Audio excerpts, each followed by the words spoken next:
தினம் ஒரு தடவை எப்ப செய்யணும் மலம் சிறுநீர் எல்லாம் கழிச்சு வெறும் வகுத்து செய்யுங்க. நீங்க செய்யறப்ப இப்ப நான் வலது பக்கம் குமிடு உங்களால் முடிஞ்சது கை அடுங்காம போகுது.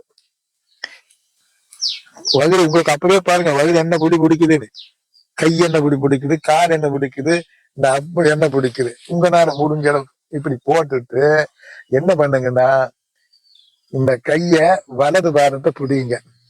இந்த இடது கையை இப்படி திரும்பி அந்த வலது புட்டத்து மேல வச்சு நல்லா மேல வச்சு கண்ணை மூடி ஒரு 3 தடவை தேருங்க. வகுடு எப்படி பிடிக்குதோ உடம்பு எப்படி இருக்கோ கையெல்லாம் கவனிச்சு பாருங்க.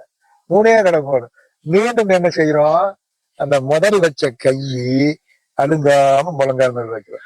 2வது வச்ச கைய அழுங்காம கொண்டு வந்து வைக்கிறோம்.